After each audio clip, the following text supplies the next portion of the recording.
ഓം വിഘ്നേശം വിഘ്നശാന്ത്യർത്ഥം വാണീം വാച പ്രവർത്തയേ ഗുരുൻ ഗൂഢാർത്ഥഭാനായ പ്രണതോസ്മി നിരന്തരം സദാശിവസമാരംഭാം ശങ്കരാചാര്യമധ്യമാം അസ്മദാചാര്യപര്യന്താം വന്ദേ ഗുരുപരമ്പരാം. ഗുരുർബ്രഹ്മാ ഗുരുർവിഷ്ണു ഗുരുർദേവോ മഹേശ്വര ഗുരുസാക്ഷാത് പരം ബ്രഹ്മ തസ്മൈ ശ്രീ ഗുരവേ നമഃ. ഓം നമോ ഭഗവതേ വാസുദേവായ.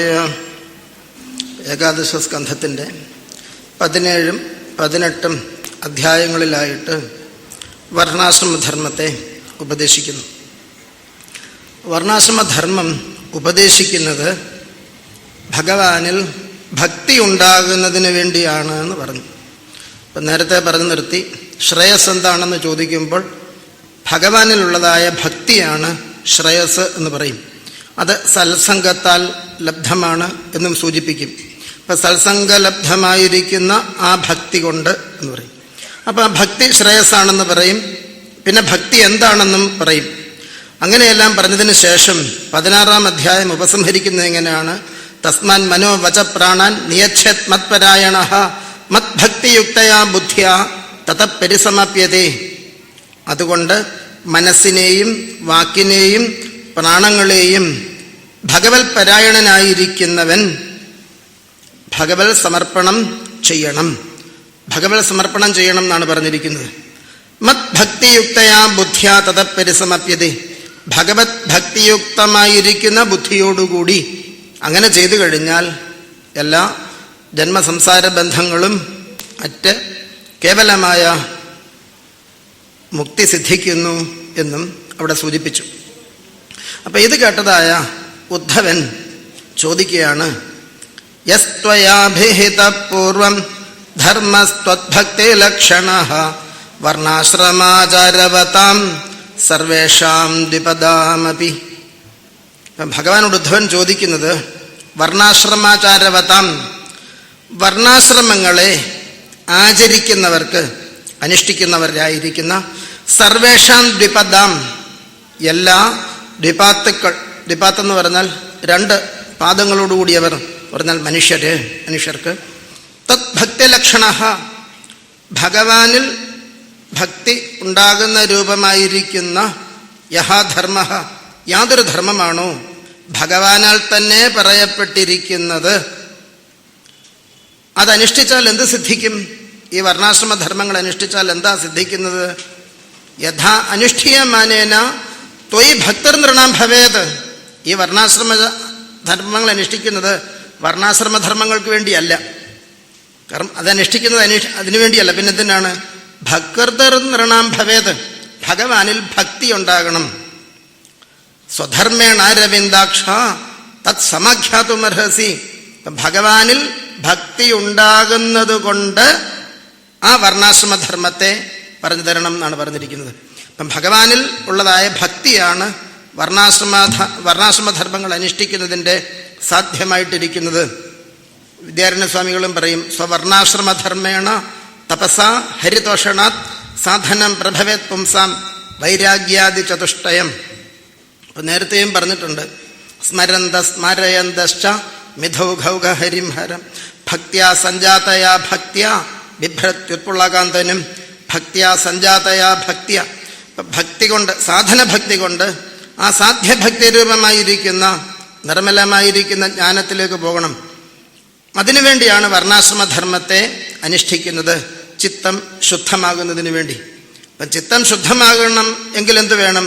സ്വധർമ്മം ഈശ്വരാർപ്പിതമായിട്ട് അനുഷ്ഠിക്കണം. അപ്പം സ്വധർമ്മം ഈശ്വരാർപ്പിതമായിട്ട് അനുഷ്ഠിച്ചാൽ ചിത്തം ശുദ്ധമാകും. ചിത്തം ശുദ്ധമായാൽ ഭക്തി ഉണ്ടാകും. അശുദ്ധമായാൽ വിഷയാസക്തി ഉണ്ടാവുകയും ചെയ്യും. അത് നേരത്തെ പറഞ്ഞു, വിഷയാധ്യായതശ്ചിത്തം വിഷയേഷു വിഷജ്യതേ മനുസ്മരതശ്ചിത്തം മയ്യേവ പ്രവിലീയത്തെ എന്ന് പറഞ്ഞു. അപ്പം അതിന് തടസ്സമായിട്ട് നിൽക്കുന്നത് എന്താ? ബുദ്ധിയുടെ മോഹം, അതുപോലെ തന്നെ മനസ്സിൻ്റെ രാഗദ്വേഷങ്ങൾ. ബുദ്ധിയിലെ മോഹത്തെ വിവേകം കൊണ്ടും രാഗദ്വേഷങ്ങളെ വിരാഗത കൊണ്ടും വിഷയാസക്തിയെ ഭക്തി കൊണ്ടും. അങ്ങനെയാണ് ഭക്തി, വിവേകം, വിരക്തി ഇതുണ്ടാകണം. അപ്പോൾ അതിൽ ഭക്തി ഉണ്ടാകണമെങ്കിൽ എന്ത് വേണം? വർണ്ണാശ്രമധർമ്മം അനുഷ്ഠിക്കണം. പണ്ട് ഭഗവാൻ എന്ത് ചെയ്തിട്ടുണ്ട്? പരമമായിരിക്കുന്ന ഏകമായിരിക്കുന്ന ധർമ്മമാണ്. ആ ധർമ്മത്തെ ബ്രഹ്മദേവനും സനകാദികൾക്കുമായിക്കൊണ്ട് ഉപദേശിച്ചു കൊടുത്തു. ആ ദിവ്യമായിരിക്കുന്ന ധർമ്മം അനേക കാലത്തെ കൊണ്ട് ഇന്ന് മർത്യലോകത്തിൽ കാണുന്നില്ല.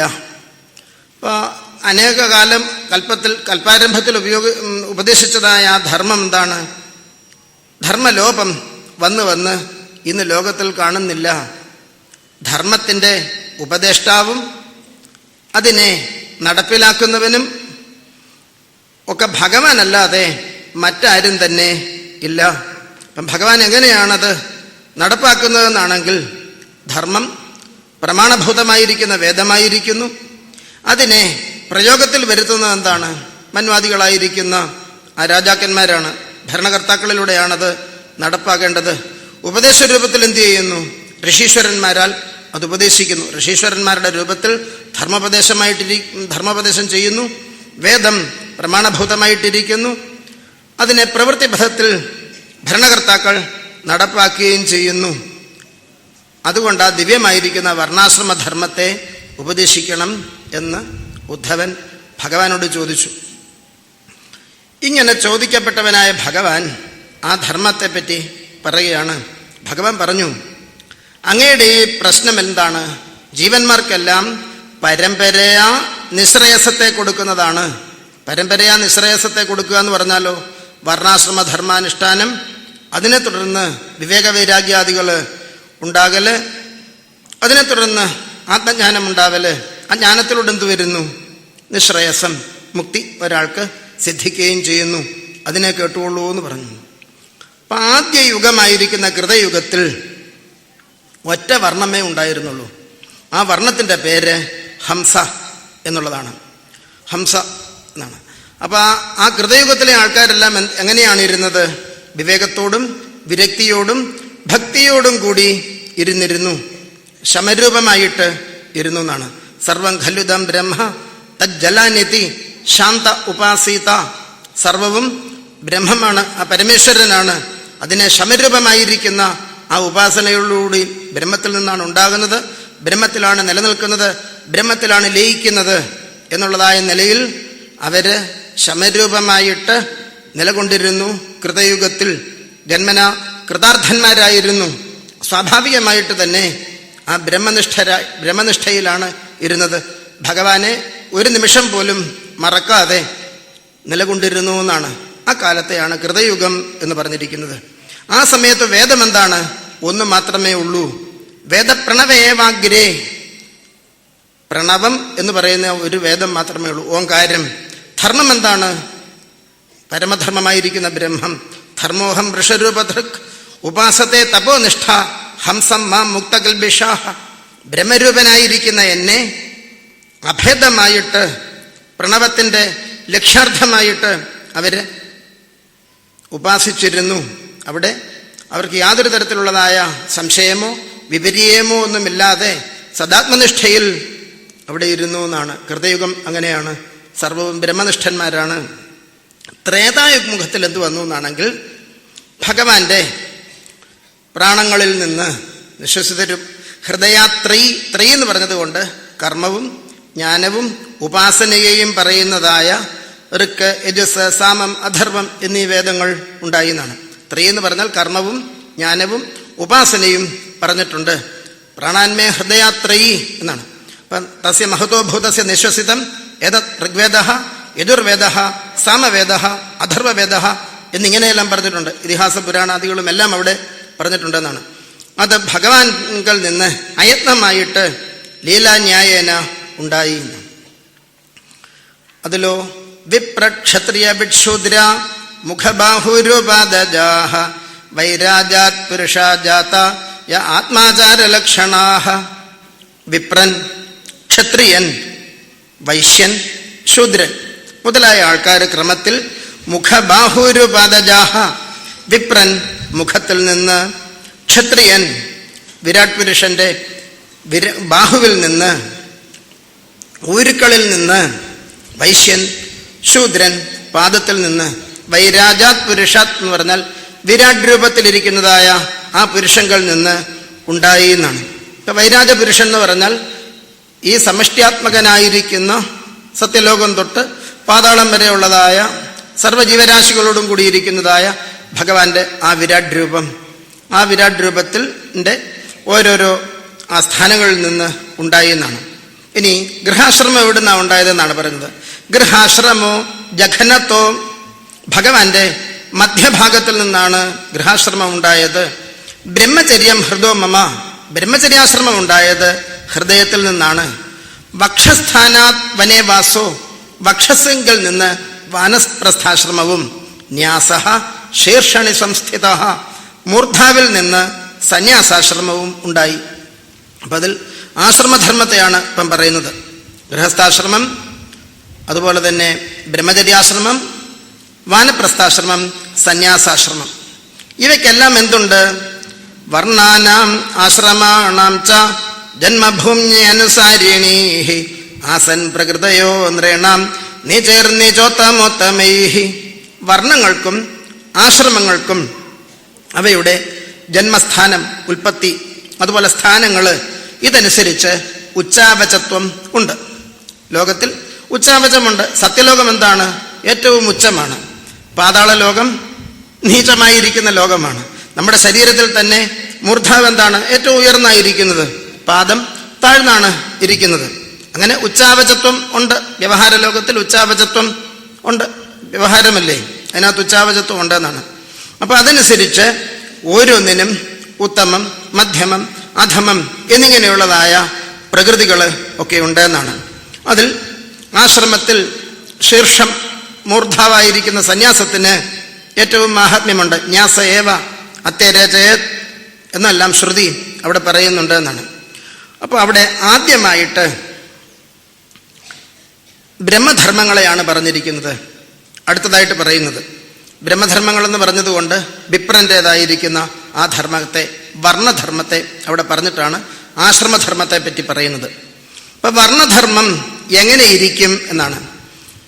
ശമോ ദമ തപശൗചം സന്തോഷക്ഷാന്തിരാർജവം മദ്ഭക്തിശ്ച ദയാ സത്യം ബ്രഹ്മപ്രകൃതയസ്തിമാഹ. ഇതാണ് ബ്രാഹ്മണജാതിയുടെ സ്വഭാവം. ഇത് നോക്കിയാൽ, ഇതനുസരിച്ചുള്ളതായ ആചാരം കണ്ടാൽ ആ ആള് ബ്രാഹ്മണൻ എന്നെടുക്കണം. ഭഗവത്ഗീതയിൽ ഒന്നുകൂടെ സംക്ഷേപിച്ച് പറയും. ശമോദമസ്തപശൗചം ക്ഷാന്തിരാർജവമേവച ജ്ഞാനം വിജ്ഞാനമാസ്തിക്യം ബ്രഹ്മകർമ്മസ്വഭാവജം. അത് തന്നെ ഇവിടെ പറഞ്ഞിരിക്കുന്നു. ശമഹ എന്ന് പറഞ്ഞതുകൊണ്ട് മനസ്സിൻ്റെ, അന്ധകരണത്തിൻ്റെ നിഗ്രഹം. അപ്പോൾ ആ കാര്യത്തിലേക്ക് മനസ്സ് പോയി കഴിഞ്ഞാൽ അതിനെ പിന്തിരിപ്പിച്ചു കൊണ്ടുവന്ന് വെക്കാൻ ആർക്ക് കാണും? ബ്രഹ്മസ്വഭാവം ഉള്ളതായ ഒരാൾക്ക് സാധിക്കും. ദമഹ എന്ന് പറഞ്ഞതുകൊണ്ട് ബാഹ്യങ്ങളായിരിക്കുന്ന ഇന്ദ്രിയങ്ങളുടെ, ജ്ഞാനേന്ദ്രിയാദികളുടെ നിഗ്രഹം. തപഹ എന്ന് പറഞ്ഞാൽ ചിത്തത്തിൻ്റെ ഏകാഗ്രത. ഒപ്പം ഉത്കൃഷ്ടമായിരിക്കുന്ന ഒരു ലക്ഷ്യത്തിന് വേണ്ടി പോകുമ്പോൾ ക്ലേശം സഹിക്കാനുള്ളതായ ഒരു കഴിവ്, അതിനെയും തപസ് എന്ന് ബാഹ്യമായി പറയാം.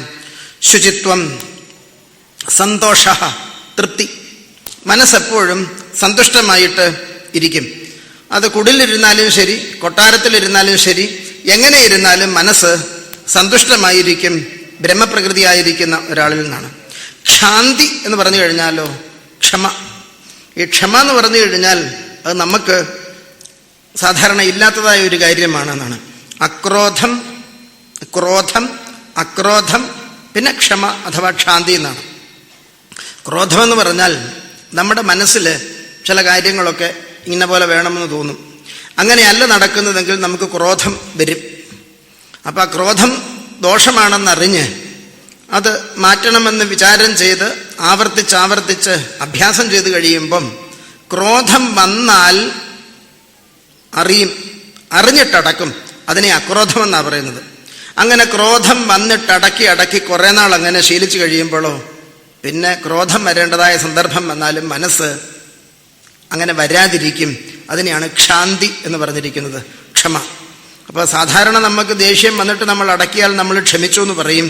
അങ്ങനെയല്ല. ക്ഷമ എന്ന് പറഞ്ഞാൽ അക്രോധമല്ല ക്ഷമ, ക്രോധം വന്നിട്ടടക്കുന്നതിനെയാണ് അക്രോധം എന്ന് പറഞ്ഞിരിക്കുന്നത്. ക്ഷമയിൽ എന്താണ്? മനസ്സ് ക്രോധം വരാതെ തന്നെ ഇരിക്കും എന്നാണ്. ആർജവം എന്ന് പറഞ്ഞാൽ കപടമില്ലായ്മ, ചിന്തയും വാക്കും പ്രവൃത്തിയും ഒരുപോലെ ഇരിക്കും എന്നുള്ളതാണ്. വേറെ ആയിട്ടിരിക്കത്തില്ല. അപ്പോൾ കഴിച്ചിട്ടാണോ വന്നത് എന്ന് പറഞ്ഞാലോ, അത് കഴിച്ചിട്ടാ വന്നതെന്ന് പറഞ്ഞാൽ കഴിച്ചിട്ടാ വന്നത്. വേണമെന്ന് പറഞ്ഞാൽ വേണം, വേണ്ടാന്ന് പറഞ്ഞാൽ വേണ്ട, അങ്ങനെയാണ്. അപ്പോൾ വിപരീതമായിരിക്കുന്ന അർത്ഥമോ ധ്വനിയോ ഒന്നും അവിടെ ഇല്ല. അപ്പോൾ അത് പിന്നെ ഗൂഢാർത്ഥമോ അങ്ങനെയുള്ളതായ കാര്യങ്ങളോ ഇല്ല. ചിന്ത തന്നെ വാക്കാകുന്നു, വാക്ക് തന്നെ പ്രവൃത്തിയായിരിക്കുന്നു. അത് ബ്രഹ്മപ്രകൃതിയുടെ ലക്ഷണമാണ് എന്നാണ്. മത് ഭക്തിശ്ച, ഭഗവാനിൽ ഭക്തി ഉണ്ടായിരിക്കും, ഈശ്വരങ്കൽ ഭക്തി. അതുപോലെ ദയ, ദുഃഖിതരായിരിക്കുന്ന ആൾക്കാരിൽ കാരുണ്യമുണ്ടായിരിക്കും. പിന്നെയോ സത്യമെന്ന് പറഞ്ഞതുകൊണ്ട് ദൃഷ്ടിപൂതമായിരിക്കുന്ന കാര്യമേ പറയത്തുള്ളൂ. ദൃഷ്ടിയിൽ പെട്ടുകഴിഞ്ഞാലുമോ ലോകത്തിൻ്റെ ഹിതമായിട്ട് മാത്രമേ പറയത്തുള്ളൂ. യോ ഭൂതഹിതമുദ്ദിശ്യ താവത് സത്യം മതിർമമ. ഭൂതഹിതത്തിന് വേണ്ടി പറയുന്നതാണ് സത്യവാക്. ഭഗവാനെ സത്യവാക്, സത്യസങ്കല്പ എന്ന് പറയും കൃഷ്ണനെ പറ്റി. നാരദ മഹർഷിയും സത്യവചസ്സാണ് എന്ന് മഹാഭാരതത്തിൽ പറയും. അപ്പം സത്യവചസ്സായിട്ട് ഉള്ള വാക്കുകളാരാ? ശ്രീനാരദ മഹർഷിയെ പോലെയും ഭഗവാനെ പോലെയും ഒക്കെ പറയുന്നതാണ് സത്യവചസ്. കാരണം അവർ പറയുന്നത് എന്തിനാണ്? ആ ഭൂതഹിതത്തിന് വേണ്ടിയാണ്. സത്യസ്യ വചനം ശ്രേയ സത്യാദപി പ്രിയം വദേത് യോ ഭൂതഹിതമുദ്ദിശ്യ താവത് സത്യം മതിർമമ. അപ്പൊ ആ സത്യവചസ്സായിരിക്കുക. ഇതെല്ലാം പ്രകൃതിയാണ് എന്നാണ്, ബ്രാഹ്മണരുടെ സ്വഭാവമാകുന്നു. അപ്പൊ ഈ ഗുണങ്ങൾ കണ്ടു കഴിഞ്ഞാൽ അദ്ദേഹത്തിൽ ആ ബ്രഹ്മണ്യത ഉണ്ട് എന്ന് മനസ്സിലാക്കാം. അങ്ങനെയുള്ളതായ ആൾക്കാർക്ക് ഉചിതമായിരിക്കുന്ന കർമ്മങ്ങളാണ് അവർ ചെയ്യുക എന്നാണ്. ഇനി ക്ഷത്രിയരുടേതായിരിക്കുന്ന ഗുണങ്ങളെ പറയുകയാണ്. തേജോ ബലം ധൃതി ശൗര്യം തിതിക്ഷൗദാര്യമുദ്യമ സ്ഥൈര്യം ബ്രഹ്മണ്യതൈശ്വര്യം ക്ഷത്രപ്രകൃതയസ്തിമാഹ. ഇപ്പം ഗീതയിൽ പറയുന്നത് ശൗര്യം തേജോ ധൃതിർ ദാക്ഷ്യം യുദ്ധേ ചാപ്യപലായനം ദാനമീശ്വരഭാവശ്ച ക്ഷാത്രം കർമ്മ സ്വഭാവജം. തേജ എന്ന് പറഞ്ഞത് കൊണ്ട് പ്രാഗൽഭ്യം, ആന്തരമായിരിക്കുന്ന ശക്തിയുണ്ട്. ബലം എന്ന് പറഞ്ഞതുകൊണ്ട് ഇവിടെ കാര്യങ്ങൾ നിർവഹിക്കാനുള്ളതായ സാമർഥ്യത്തെയാണ് ഇവിടെ ബലം എന്ന് പറഞ്ഞിരിക്കുന്നത്. ധൃതി എന്ന് പറഞ്ഞാൽ കുറെ കാര്യങ്ങളൊക്കെ ചെയ്യുമ്പോൾ കുറെ ക്ഷീണമൊക്കെ ശരീരത്തിന് വരും. അപ്പം പ്രത്യേകമായിരിക്കുന്ന ഒരു ഊർജം വന്നു ചേരും. അതിനെയാണ് ധൃതി എന്ന് പറഞ്ഞിരിക്കുന്നത്. ശൂരത എന്ന് പറഞ്ഞാൽ നീചങ്ങളായിരിക്കുന്ന സ്വഭാവങ്ങളെ വിജയിക്കാനുള്ളതായ ഒരു കഴിവിനെയും ശൂരത എന്ന് പറയും. സ്വഭാവ വിജയ ശൗര്യം. ഭരിക്കുന്നതായ ആൾക്കാർക്ക് ശൂരതയുണ്ടായിരിക്കണം. നീചമായിരിക്കുന്ന സ്വഭാവം, ആ സ്വഭാവദോഷങ്ങളുള്ളതായ ആൾക്കാർക്ക് എന്താണ്? അവരെ വേഗത്തിൽ മറ്റുള്ള ആൾക്കാർക്ക് കീഴ്പ്പെടുത്താൻ പറ്റും. മദ്യപാനിയാണ്, വിഷയലംപടനാണ്, അതുപോലെ ധനത്തിൽ ആസക്തിയുള്ളവനാണ്. ഇതൊക്കെ വന്നു കഴിഞ്ഞാലോ പണം കൊണ്ട കൊടുത്തു കഴിഞ്ഞാൽ എന്തു ചെയ്യും? വല്ലാതെ ഭരിക്കും. വേറെ വിഷയങ്ങൾ കൊണ്ട് കൊടുത്തു കഴിഞ്ഞാൽ വല്ലാതൊക്കെ ചെയ്യും. അപ്പം അങ്ങനെയുള്ളതായ ദോഷം വരരുത്, ശൂരത ഉണ്ടായിരിക്കണം എന്നാണ്. തിതിക്ഷ എന്ന് പറഞ്ഞു കഴിഞ്ഞാൽ ആ ദുഃഖം സഹിക്കാനുള്ളതായ ഒരു കഴിവ് വേണം. ഔദാര്യം എന്ന് പറഞ്ഞാൽ ഉദാരശീലത ഉണ്ടാകണം, ദാനശീലം ഉണ്ടായിരിക്കണം. പിന്നെ ഉദ്യമം, പരിശ്രമം, അതുപോലെ സ്ഥൈര്യം എന്ന് പറയുന്നത് കൊണ്ട് സ്ഥിരത, ധർമ്മനിഷ്ഠ ഉണ്ടായിരിക്കണം, അതിൽ നിന്ന് വിട്ടുപോകരുത്. ബ്രഹ്മണ്യത എന്ന് പറഞ്ഞാൽ ബ്രഹ്മജ്ഞന്മാരായിരിക്കുന്ന മഹാത്മാക്കളിൽ ഭക്തി ഉണ്ടായിരിക്കണം. ഐശ്വര്യം എന്ന് പറഞ്ഞാൽ എല്ലാത്തിനെയും നിയന്ത്രിക്കുന്നതായ സ്വഭാവം ഉണ്ടായിരിക്കണം ധാർമ്മികമായിട്ട്. അപ്പം ആ നിയന്ത്രിക്കുന്നതായ സ്വഭാവം ഇല്ലെങ്കിൽ ഭരിക്കാൻ പറ്റുകയില്ല. അപ്പം എങ്ങനെങ്കിലും ആയിപ്പോട്ടെ എന്ന് വെച്ചിട്ട് കാര്യമില്ല. അല്ല, ചിലർ പറയും വിധി പോലെ വരട്ടെ എന്ന് പറയും. വിധി പോലെ വരട്ടെ എന്ന് പറഞ്ഞ് ഒരു ഭരിച്ചാൽ ശരിയാകത്തില്ല. കാരണം വിധി എന്താണെന്ന് അറിയത്തില്ലല്ലോ, മറ്റു നിശ്ചയങ്ങളും അറിയത്തില്ലല്ലോ. അപ്പം യഥാശക്തി എന്തു ചെയ്യണം? തൻ്റേതായ ആ അറിവും കാര്യങ്ങളും എല്ലാം ഉപയോഗിച്ച് പുരുഷാർത്ഥത്തെ ചെയ്യണം. ഈശ്വരഭാവത്തോടുകൂടി ഇരിക്കണം. ഈശ്വരസ്യ ഭാവ ഐശ്വര്യം. അപ്പൊ ശ്രുതിയിൽ എന്താ പറയുന്നത്? ഈശ്വരൻ എങ്ങനെയാ ചെയ്യുന്നത്? ഭയാദസ്യാഗ്നിസ്തപതി ഭയാത്തപതി സൂര്യ. എല്ലാം ഭഗവാന്റെ പ്രശാസനത്താൽ ഭയന്നാണ് ചെയ്യുന്നത്. അതുപോലെ ഭരിക്കുന്ന ആൾക്കാര് ധാർമ്മികമായ രീതിയിൽ പ്രജകളെ നയിക്കണം. ധർമ്മം തെറ്റി നടക്കുന്നവർക്ക് അവരുടെ ആ അധർമ്മത്തിന്റെ ഇതനുസരിച്ച് ശിക്ഷകളും കൊടുക്കണം എന്നാണ്. അതിനെയാണ് ഈശ്വരഭാവം എന്ന് പറഞ്ഞിരിക്കുന്നത്. ഇതൊക്കെ ചെയ്തു കഴിഞ്ഞാൽ അവർക്ക് ക്ഷത്രപ്രകൃതികളാണ് എന്നാണ് പറഞ്ഞിരിക്കുന്നത്. അപ്പോൾ അറിവ് പകരാനുള്ളതായ ആൾക്കാർ ബ്രാഹ്മണര്, രാജ്യം ഭരിക്കാനുള്ളതായ ആൾക്കാർ ഭരണകർത്തൃത്വം, അതാണ് ക്ഷത്രിയരെന്ന് പറഞ്ഞിരിക്കുന്നത് ഓരോ നിലയിൽ. ഇനി അറിവ് പകരാനും രാജ്യം ഭരിക്കാനും ആള് മതിയോ? പോരാ, ധനം കൂടെ വേണം. ധനം എന്ന് പറഞ്ഞു കഴിഞ്ഞാൽ എന്താണ്? സാധനവും സേവനവും, അതിനെയാണ് ധനം എന്ന് പറഞ്ഞിരിക്കുന്നത്. അപ്പൊ അതിനുള്ളതായ ആൾക്കാർ ആസ്തിക്യം ദാനനിഷ്ഠാച അദംഭോ ബ്രഹ്മസേവനം അതുഷ്ടിരർത്ഥോപചയൈ വൈശ്യപ്രകൃതയസ്തിമാഹ. ആസ്തിക്യം എന്ന് പറഞ്ഞാൽ വേദശാസ്ത്രങ്ങളിലുള്ളതായ ശ്രദ്ധ, അതുണ്ട്. ദാനനിഷ്ഠ, ദാനം ചെയ്യുന്നതിൽ നിഷ്ഠ എന്ന് പറഞ്ഞാൽ നിതരാം സ്ഥിതി, അതിൽ സ്ഥിരമായിട്ട് ദാനം ചെയ്യുക. അദംഭ, ഡംഭം എന്ന് പറഞ്ഞാൽ കപടമില്ലായ്മ, കാപട്യം ചെയ്യരുത്.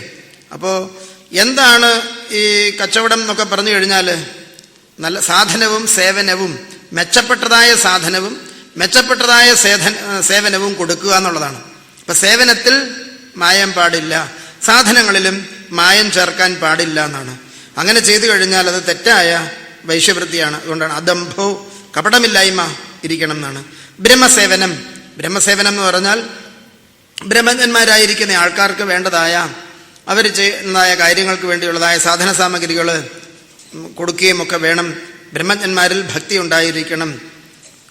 അർത്ഥോപചയൈഹി അതുഷ്ടിഹി, ധനാദികൾ വീണ്ടും വീണ്ടും അത് വർദ്ധിപ്പിക്കണം. തൃപ്തി, ഇത്രയും മതിയെന്ന് തോന്നരുത്, കൂടുതൽ കൂടുതൽ ധനാദികൾ ഉണ്ടാക്കണം. അതെന്തിനു വേണ്ടിയാ?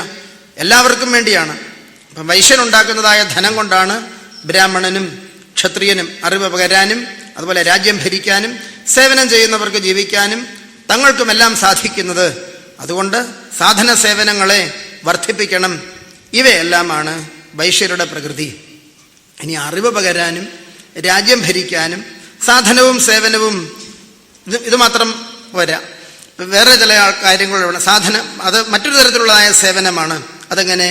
ശുശ്രൂഷണം ദ്വിജഗവാം ദേവാനാം ചാപ്യമായ തത്ര ലഭ്യന സന്തോഷ ശൂദ്രപ്രകൃതയസ്തിമാഹ. അമായയ, കളവില്ലാതെ, ദ്വിജഗവാം ബ്രാഹ്മണരുടെയും പശുക്കളുടെയും ദേവാനാം ശുശ്രൂഷണം, ഇപ്പം ദേവന്മാരെയും ഒക്കെ ശുശ്രൂഷിക്കുക. കാരണം അവർക്ക് അറിവ് പകർന്നുകൊണ്ടിരിക്കുന്നതായ ആൾക്കാർക്കും അതുപോലെ മറ്റുള്ള ആൾക്കാർക്കും പല സേവനങ്ങളും ആവശ്യമാണ്. എങ്കിൽ മാത്രമേ അവരുടെ മനസ്സ് നിശ്ചിന്തമായിരുന്ന് ആ അറിവ് പ്രസരിപ്പിക്കാനും ഒക്കെ സാധ്യമാവുകയുള്ളൂ. അതുകൊണ്ട് അവരെ ശുശ്രൂഷ ചെയ്യണം. അതിൽ നിന്ന് ലഭിക്കുന്നത് കൊണ്ട് എന്താണ്? സന്തോഷം ഉണ്ടാകണം. ഇതിനെയാണ് ശൂദ്രപ്രകൃതി എന്ന് പറഞ്ഞിരിക്കുന്നത്. അപ്പോൾ അതിൽ വിരാട് പുരുഷന്റെ മുഖമാണ് ബ്രാഹ്മണൻ, കൈകളാണ് ക്ഷത്രിയൻ, തുടകളാണ് വൈശ്യൻ, പാദങ്ങളാണ് ശൂദ്രൻ എന്ന് പറഞ്ഞു. ഒരു മനുഷ്യ ശരീരത്തിൽ മുഖം മാത്രം പോരാ. ഇപ്പം കൊതുക് മറ്റ് ജന്തുക്കളൊക്കെ കടിച്ചു കഴിഞ്ഞാലോ ഒന്ന് ഓടിക്കണമെങ്കിൽ കൈ ഒക്കെ വേണം. ഇപ്പം രക്ഷയൊക്കെ ചെയ്യുന്നതിന് കൈ വേണം. ഇത് താങ്ങി നിൽക്കണമെങ്കിൽ എന്ത് വേണം? തുടകൾ വേണം, അതുപോലെ പാദവും വേണം. ഇപ്പം സേവനം ചെയ്യാൻ ആളില്ലെങ്കിൽ എന്ത് വരും? ഒന്നും ലഭിക്കില്ല. അപ്പോൾ ഭഗവാൻ ഇതിവിടെ ഗീതയിൽ പറയുന്നത് കൃഷി ഗൗരക്ഷ്യ വാണിജ്യം വൈശ്യകർമ്മ സ്വഭാവജം പരിചര്യാത്മകം കർമ്മ ശൂദ്രസ്യാപി സ്വഭാവജം. സേവനം, ഇപ്പൊ സേവനമായിട്ട് ചെയ്യുന്നതൊക്കെ എന്താണ്? ശൂദ്രവൃത്തിയാണ്. ധനധാന്യാദികളുടെ ആ വർധന ആ പ്രത്യേക രീതിയിലുള്ളത് വൈശ്യവൃത്തിയാണ്. അതുപോലെ ഭരണം അത് ക്ഷത്രിയവൃത്തിയാണ്. അതേപോലെ അറിവ് പകരല് ഒക്കെ ബ്രഹ്മവൃത്തിയാണെന്നും പറഞ്ഞു. അപ്പം വിരാഡ്രൂപമായിരിക്കുന്ന ഈ സമഷ്ട്യാത്മകമായിരിക്കുന്ന ഈ ശരീരത്തിൽ എന്ത് വേണം? ഇത് നാലും ഉണ്ടെങ്കിൽ മാത്രമേ നടക്കുകയുള്ളൂ. അതിന് ഉച്ചാവചത്വം ഉണ്ട്. ഇപ്പം മുഖമല്ലേ പ്രാധാന്യമുള്ളത്, അതിന് ഉച്ചാവചത്വം ഉള്ളതെന്ന് തന്നെ പറയണം. സമമായിരിക്കുന്നത് ബ്രഹ്മം മാത്രമേ ഉള്ളൂ. നിർദോഷം ഹി സമം ബ്രഹ്മ തസ്മാത് ബ്രഹ്മണിതേ സ്ഥിതാഹ. ദേശകാല വിഷയങ്ങൾക്കൊക്കെ ഉച്ചാവചത്വം ഉണ്ട്. ഉച്ചാവചത്വം ഉള്ളതിനൊക്കെ ഉച്ചാവചത്വം ഉണ്ടെന്ന് തന്നെയാണ് പറയുന്നത്. എൻ്റെ എല്ലാം ഒന്നാണെന്ന് പറഞ്ഞുകൊണ്ടോ എല്ലാം വൃക്ഷമാണ്, എല്ലാം ലോഹമാണ് എന്ന് പറഞ്ഞാൽ ഉച്ചാവചത്വമില്ലേ? ആറ്റമിക് നമ്പർ കൂടിയതായ ലോഹത്തിന് വില ഉണ്ടാക്കുന്നു. വ്യത്യാസം എല്ലാം സ്വർണവും ഇരുമ്പും എല്ലാം ലോഹമാണെന്ന് പറഞ്ഞിട്ട് കാര്യമില്ല. എല്ലാം വൃക്ഷമാണെന്ന് പറഞ്ഞിട്ട് കാര്യമില്ല. എല്ലാം വൃക്ഷമാണെങ്കിൽ തെങ്ങും അതുപോലെ തന്നെ കവുങ്ങും പ്ലാവും ഈട്ടിയും എല്ലാം ഒരുപോലെയാണ്. അല്ല, വ്യത്യാസമുണ്ട്. അതിനകത്തെല്ലാം ഉപഹിതമായിരിക്കുന്ന ബ്രഹ്മചൈതന്യം ഏകമാണ്. അത് സർവജ്ഞമാണ്, സർവശക്തിസമന്വിതമാണ്, സർവവ്യാപകമാണ്. ബാക്കിയെല്ലാം എന്താണ്? ഉപാധിഭേദത്താൽ വ്യത്യാസമുണ്ട്. ബ്രാഹ്മണന് ഉത്കൃഷ്ടമായിരിക്കുന്ന ഒരു സ്ഥാനം ശാസ്ത്രം പറഞ്ഞിട്ടുണ്ട്, സത്വസമ്പുല്ലത കൊണ്ട്. ക്ഷത്രിയന് രണ്ടാമത്തെ സ്ഥാനം പറഞ്ഞിട്ടുണ്ട്, അറിവിന് മുഖ്യസ്ഥാനം പറഞ്ഞിട്ടുണ്ട്, ഭരണത്തിന് രണ്ടാമത്തെ സ്ഥാനം പറഞ്ഞിട്ടുണ്ട്, സാധനത്തിനും സേവനത്തിനും മൂന്നാമത്തെ സ്ഥാനമാണ്, പരിചര്യയ്ക്ക് 4-ാം സ്ഥാനവുമാണ് പറഞ്ഞത്. അതെല്ലാം ആവശ്യമാണ്. നമ്മുടെ ശരീരത്തിലും അങ്ങനെ. പാദത്തിന് ഒരു മാഹാത്മ്യമുണ്ട്, തുടകൾക്കൊരു മാഹാത്മ്യമുണ്ട്, കൈകൾക്കൊരു മാഹാത്മ്യമുണ്ട്, മുഖത്തിനും മാഹാത്മ്യമുണ്ട്. അത് സ്ഥാനങ്ങളുടെയും ഇതിൻ്റെയും അനുസരിച്ച് ആ മാഹാത്മ്യമെല്ലാം അവിടെ ഉച്ചാവചമായിരിക്കുന്നത് ഉച്ചാവചമായിട്ട് തന്നെയാണ് ഇരിക്കുന്നത്. അതിൽ വ്യത്യാസം കൊണ്ടുതാനും. ആ വ്യത്യാസം ഇല്ലാതിരിക്കുന്നത് എവിടെയാണ്? നിർധർമ്മകവും ശുദ്ധവുമായിരിക്കുന്ന ബ്രഹ്മത്തിലാണ്. അത് ആകാശവത് സർവഗതശ്ച നിത്യഃ. അത് സർവവ്യാപകമാണ്. അതിൽ വർണ്ണാശ്രമധർമ്മമില്ല. കാരണം സർവവ്യാപകമായത് ചേഷ്ടിക്കുകയില്ല. ആകാശം അനങ്ങുമോ? ഇല്ല. ബ്രഹ്മം കൂടസ്ഥം അചലം ധ്രുവം എന്നാണ്. അപ്പൊ എവിടെ ചലനമുണ്ടോ അവിടെ എല്ലാം ചലന നിയമങ്ങളും ഉച്ചാവചത്വവും എല്ലാം ഉണ്ട് എന്നാണ്. അപ്പോൾ ആകാശാദികളെ എല്ലാം ധാരണം ചെയ്തിരിക്കുന്നതായ പരമേശ്വരനിൽ വർണ്ണാശ്രമധർമ്മമോ ഇതോ ഒന്നുമില്ല. അത് നമ്മുടെ സ്വരൂപവുമാണ്. അത് വേറെ കാര്യം. പക്ഷെ ഇവിടെ എന്തുണ്ട്? വ്യവഹാരത്തിൽ ഉച്ചാവചത്വം ഉണ്ട്. അത് അവരവരുടെ സ്വാഭാവികമായിരിക്കുന്ന ആ ധർമ്മങ്ങളെ അനുഷ്ഠിച്ച് എങ്കിൽ മാത്രമേ വരികയുള്ളൂ. ശൂദ്രപ്രകൃതിയായിരിക്കുന്ന ഒരുവനെ ഉച്ചാവചത്വം ഇല്ലെന്നും പറഞ്ഞ് ബ്രഹ്മപ്രകൃതിയുടെ കർമ്മമേൽപ്പിക്കുകയോ, വൈശ്യപ്രകൃതിയായിരിക്കുന്ന ഒരുവനെ ക്ഷത്രിയൻ്റേത് ഏൽപ്പിക്കുകയോ, ബ്രഹ്മപ്രകൃതിയെ തിരിച്ചേൽപ്പിക്കുകയോ ചെയ്തു കഴിഞ്ഞാൽ എന്തുവരും? ധർമ്മസങ്കര ദോഷത്താൽ വർണ്ണസങ്കര ദോഷമുണ്ടാകും. എല്ലാം വല്ലാതായിട്ട് തീരുകയും ചെയ്യും. ഒടുവിൽ ഒന്നും നേരാൻ വണ്ണം നടക്കുകയില്ല. നേരാൻ വണ്ണം നടക്കാതെ വരുമ്പോൾ എന്ത് ചെയ്യും? പിന്നെ എടുത്തിങ്ങനെ ചുമ്മിക്കൊണ്ട് നടക്കണം. അത് ബുദ്ധിമുട്ടാണ്. അത് പ്രയാസമാണ്. അത് ഓഫീസിലായാലും വീട്ടിലായാലും എവിടെ ആയാലും അത് പ്രയാസമായിട്ട് വരും, ദോഷമായിട്ട് വരും.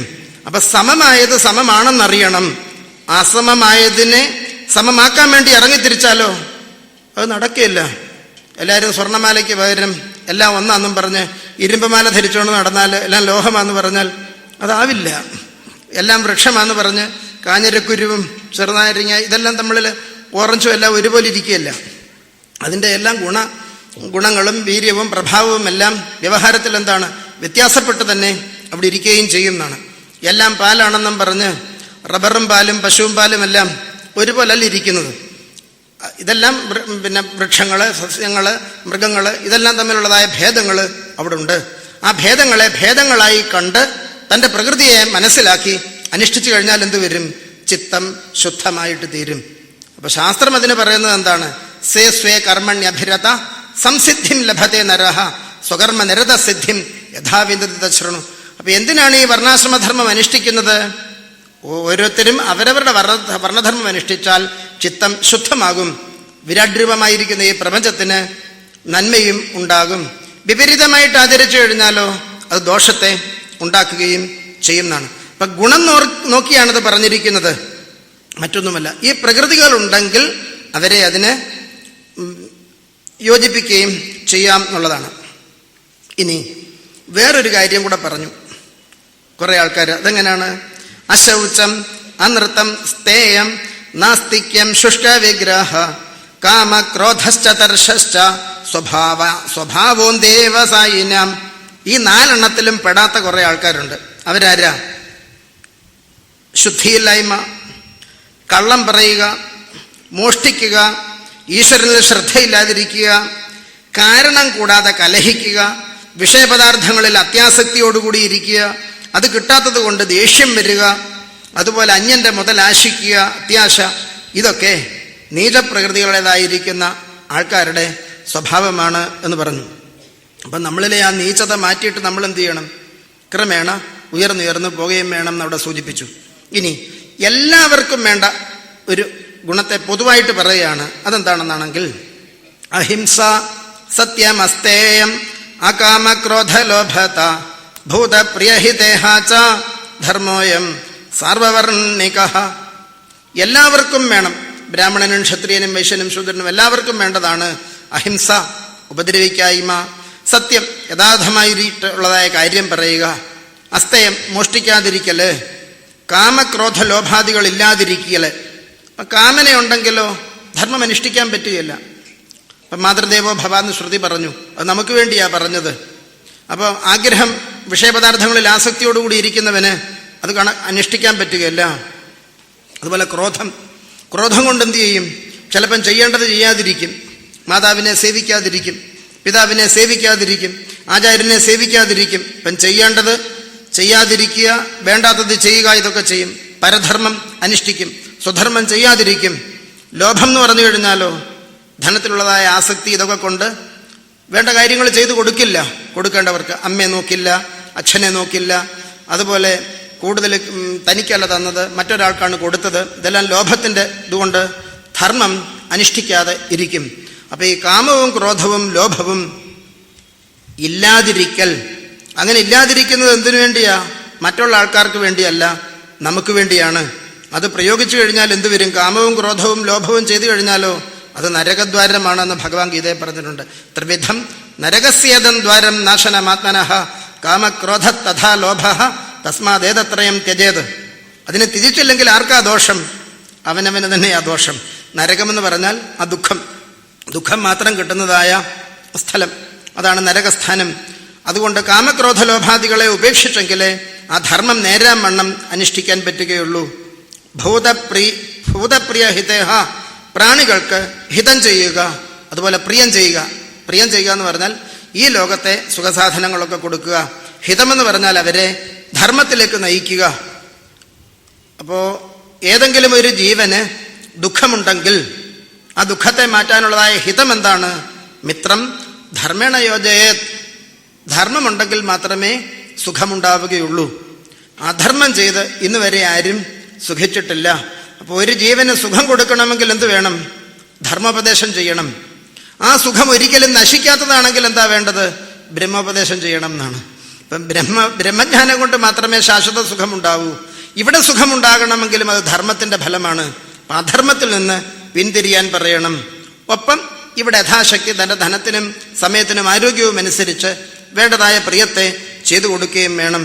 ഇതെല്ലാം സാർവവർണികമായിരിക്കുന്ന ധർമ്മമാണ് എന്ന് പറഞ്ഞു. അപ്പം ഇങ്ങനെയാണ് ആ വർണ്ണധർമ്മത്തെ പറഞ്ഞത്. അപ്പം വർണ്ണധർമ്മം എന്ന് പറഞ്ഞു കഴിഞ്ഞാലോ അറിവ് പകരല്, രാജ്യം ഭരിക്കല്, സാധനവും സേവനവും, അതുപോലെ ധനമുണ്ടാക്കല്, സേവനം ചെയ്യല്, ഈ നാലിനെയുമാണ് പറഞ്ഞിരിക്കുന്നത്. അല്ലാതെ കണ്ട് വേറെ കാര്യങ്ങളെയല്ല. അതിൽ ഗുണങ്ങളെ വെച്ചാണ്. ഗുണകർമ്മ വിഭാഗശഃ എന്ന് പ്രത്യേകം പറഞ്ഞിട്ടുണ്ട്. ഗുണകർമ്മങ്ങളെ നോക്കി അങ്ങനെ അവയെ വിഭാഗം ചെയ്യണം. അപ്പം ആ ഗുണകർമ്മങ്ങൾ നോക്കാതെ പ്രവർത്തിച്ചു കഴിഞ്ഞാൽ എന്തു വരും? ദോഷം സംഭവിക്കും. ഇപ്പം ശാസ്ത്രത്തിൽ പറഞ്ഞിരിക്കുന്നതായ ആ ആചാരത്തെ എന്തെങ്കിലും തൻ്റേതായിരിക്കുന്ന ആവശ്യത്തിന്, രാജനൈതികമായിരിക്കുന്ന ആവശ്യത്തിനോ ശരീരത്തിൽ കടന്നുകൂടിയിരിക്കുന്നതായ അധ്യാസം വെച്ചുകൊണ്ടോ ഏതെങ്കിലും തരത്തിലുള്ളതായ ജാതീയമായോ വർഗീയമായോ മറ്റേതെങ്കിലും തരത്തിൽ വെച്ചുകൊണ്ട് പ്രവർത്തിച്ചാൽ എന്ത് വരും? അത് രാജ്യത്തിന് അല്ലെങ്കിൽ ലോകത്തിന് മുഴുവൻ തന്നെ ദോഷമായിട്ട് വരും. അപ്പം നിഷ്കപടമായിട്ട് എന്ത് ചെയ്യണം? അവയൊക്കെ അനുഷ്ഠിക്കുകയും വേണം.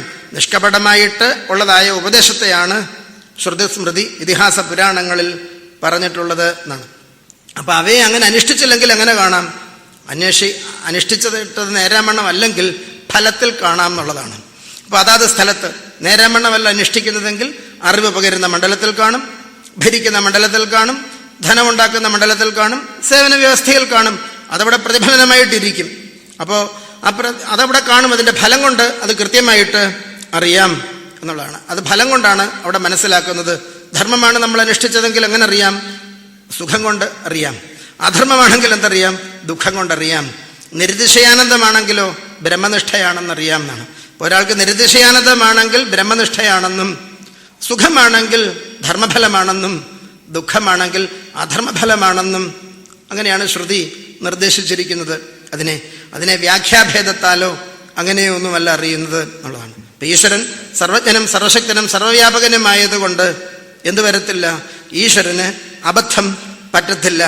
ഫലമത ഉപപത്തേഹി, ഭഗവാൻ വർണ്ണാശ്രമധർമ്മം അനുഷ്ഠിച്ച് ഓരോ ജീവന്മാരും അനുഷ്ഠിക്കുമ്പോഴോ കൃത്യമായിരിക്കുന്ന ആ ഫലം കൊടുക്കുകയും ചെയ്യുന്നു എന്നാണ്. ഇനി അറിവ് നേടാൻ ആഗ്രഹിക്കുന്നതായ ബ്രഹ്മചാരിയുടെ ധർമ്മത്തെയാണ് പറഞ്ഞിരിക്കുന്നത്. ആശ്രമധർമ്മങ്ങളെയാണ് പറയുന്നത്. ആശ്രമധർമ്മം പറയുന്നത് ദ്വിതീയം പ്രാപ്യാനുപൂർവ്യ ജന്മോപനയനം ദ്വിജ വസൻ ഗുരുകുലേദാന്തോ ബ്രഹ്മാധീതചാഹുതാം. കർമ്മപ്രാപ്തമായിരിക്കുന്ന അനുപൂർയാത എന്ന് പറഞ്ഞാൽ ക്രമമായിട്ട് വന്നിരിക്കുന്നതായ ദ്വിതീയം ജന്മ എന്ന് പറഞ്ഞാൽ ദ്വിജത്വം, യജ്ഞോപവീതം ധരിക്കുക. ഇപ്പൊ യജ്ഞോപവീത ധാരണം എന്നുള്ളതായ സംസ്കാരത്തിന് ശേഷം ഗുരുകുലത്തിൽ വസിച്ചിട്ട് ബ്രഹ്മ അധീത, ഇവിടെ ബ്രഹ്മശബ്ദത്തിന്റെ അർത്ഥം വേദം എന്നാണ്. വേദത്തെ അറിയണം. ആ വേദം അറിയാൻ നേരത്ത് പണ്ടുള്ളതായ ആ ആചാര രീതിയെയാണ് പറഞ്ഞിരിക്കുന്നത്. അതായത് കൃഷ്ണമൃഗത്തിന്റെ തോല്, അതുപോലെ വടി, ജപമാല, പൂണൂല് ഇതൊക്കെ ധരിക്കണം. ഇന്ന് കൃഷ്ണമൃഗത്തിന്റെ തോല് ധരിച്ചു കഴിഞ്ഞാൽ ഇന്നത്തെ ഇതനുസരിച്ച് എന്താണ്, അത് കുറ്റമാണെങ്കിൽ അന്നേരം അങ്ങനെ ചെയ്യരുത്. ഒരു കാലത്തെ ആചാരം. അപ്പൊ അന്ന് ജീവിത ലാളിത്യം അതൊക്കെ ആയിരിക്കും, ലളിതമായ ജീവിതം നയിക്കുക. ഒരു കാലത്ത് മരവുരി ധരിച്ചിരുന്നു. അപ്പൊ ഇന്ന് മരവുരി ധരിക്കുന്നത് ചിലപ്പോൾ ആർഭാടമായിട്ട് തീരാം. അപ്പം കാലത്തിന്റെ ആ വ്യത്യാസം കൊണ്ട്, ദേശത്തിന്റെ വ്യത്യാസം കൊണ്ടും ആർഭാടം ഉണ്ടാകാം. അപ്പം നമ്മളിവിടെ സുലഭമായി കിട്ടുന്ന ഒരു ഫലം കഴിച്ചാൽ അത് വലിയ ആർഭാടമല്ല. മറ്റൊരു ദേശത്ത് സുലഭമായി കിട്ടുന്നത് ഇവിടെ വെച്ച് കഴിച്ചാൽ ചിലപ്പോൾ അത് ആർഭാടമായിട്ട് വന്നു എന്നും പറയാം. അപ്പം ദേശകാലങ്ങൾ അനുസരിച്ച് ഇവയൊക്കെ മാറിയും വരും എന്നാണ്. അധൗതദ്വാസഹ എന്നാണ് പറഞ്ഞിരിക്കുന്നത്. അപ്പോൾ പല്ലൊക്കെ തേക്കാതിരിക്കണം എന്നാണ്. അപ്പം ഭക്ഷണ രീതി അങ്ങനെ ആയിരിക്കും അന്നത്തെ നിലയിൽ. വസ്ത്രം നനച്ചിടരുതെന്നൊക്കെയാണ് പറഞ്ഞിരിക്കുന്നത്. അപ്പോൾ ഇങ്ങനെയൊക്കെയുള്ളതായ ചില നിയമങ്ങൾ പറഞ്ഞിട്ടുണ്ട്. ആ നിയമങ്ങൾ എന്താണ്, ദേശകാലങ്ങൾക്കനുസരിച്ച് മാറ്റം അവിടെ സംഭവിക്കാം. പ്രധാനമായിട്ടുള്ളത് എന്ന് പറഞ്ഞു കഴിഞ്ഞാൽ ഗുരുശുശ്രൂഷ, വേദാധ്യയനം എന്നുള്ളതാണ് ബ്രഹ്മചാരിയുടെ ആ കൃത്യമായ ധർമ്മം എന്ന് പറഞ്ഞാൽ. ഗുരുശുശ്രൂഷ എന്ന് പറഞ്ഞാൽ മാതാപിതാക്കന്മാര്, പിന്നെ അറിവ് പകരുന്നതായ ആൾക്കാർ. അപ്പം അവർ പറയുന്നതോ ശ്രോതമിച്ഛാ ശുശ്രൂഷ, അവർ പറയുന്നതായ അറിവ് കേൾക്കണം. പിന്നെ അറിവ് നേടുകയും വേണം. മാതാപിതാക്കന്മാരെ അനുസരിക്കണം, ഗുരുജനങ്ങളെ അനുസരിക്കണം, അറിവ് നേടണം. അതിനു വേണ്ടിയുള്ളതായ ആഹാരവിഹാരങ്ങൾ അവിടെ അനുഷ്ഠിക്കുകയും വേണം എന്നാണ്. ആചാര്യനെ എന്ത് ചെയ്യണം, ഈശ്വരനായിട്ട് കാണണം. മനുഷ്യനാണെന്ന് വിചാരിച്ച് അസൂയയെ ചെയ്യരുത്. അസൂയ എന്ന് പറഞ്ഞു കഴിഞ്ഞാൽ എന്താണ്, ഗുണം കണ്ടിട്ടുള്ളതായ അസഹനീയതയാണ് അസൂയ എന്ന് പറയുന്നത്. ഈർഷ്യ എന്ന് പറഞ്ഞാൽ സ്ഥാനമാനാദികൾ, ചിലർക്ക് ചില ഉയർച്ച, സ്ഥാനം കിട്ടി, ധനം കിട്ടി, ഇതെല്ലാം കാണുമ്പോൾ നമ്മുടെ മനസ്സിന് ഇയാൾക്ക് തന്നെ ഇതിൻ്റെ യോഗ്യത അങ്ങനെ ഇങ്ങനെ എന്നൊക്കെ തോന്നുമല്ലോ. ഇവർക്ക് ധനം കിട്ടി, അതിൻ്റെ പേരാണ് ഈർഷ്യ എന്ന് പറയുന്നത്. ഗുണം കണ്ടു കഴിഞ്ഞാൽ ആ ഗുണത്തിലുള്ളതാണ്, ആ ഇഷ്ടക്കേടിനെയാണ്, ആ ഗുണോത്കർഷം സഹിക്കാൻ വരുന്നത്, അതിനെ അസൂയ എന്ന് പറഞ്ഞിരിക്കുന്നു. അപ്പൊ ഗുരുവിൽ എന്ത് ചെയ്യരുത്, അസൂയയെ ചെയ്യരുത്. സർവദേവസ്വരൂപനാണ് ഗുരു. പിന്നെ ഗുരുവിൻ്റെ നിർദ്ദേശമനുസരിച്ച് ഒക്കെ അവിടെ നിന്ന് ജീവിച്ച് അറിവൊക്കെ നേടിക്കഴിഞ്ഞാൽ അടുത്തതായിട്ട് എന്ത് ചെയ്യാം എന്നാണെങ്കിൽ സന്യാസാശ്രമം, അവിടുന്ന് ഗുരുവിൻ്റെ അനുജ്ഞയോടുകൂടി ഗൃഹസ്ഥാശ്രമത്തെ സ്വീകരിക്കാം. അങ്ങനെ അല്ലെങ്കിലോ പ്രവ്രജദ്വാ, സന്യസിക്കുകയോ ചെയ്യാം എന്നാണ് പറഞ്ഞിരിക്കുന്നത്. ഇപ്പം ബ്രഹ്മചര്യാദ്വാ എന്ന് പറയും. യദഹരേവ വിരജത് തദഹരേവ പ്രവ്രജത് ബ്രഹ്മചര്യാദ്വാ ഗൃഹാദ്വാ വനാദ്വാ. അപ്പം ബ്രഹ്മചര്യാശ്രമത്തിൽ നിന്ന് ഒരുവന് സന്യസിക്കണമെങ്കിൽ സന്യസിക്കാം, അല്ല ഗൃഹസ്ഥാശ്രമത്തിൽ വേണമെങ്കിൽ ഗൃഹസ്ഥാശ്രമത്തിൽ തുടരുകയും ചെയ്യാം.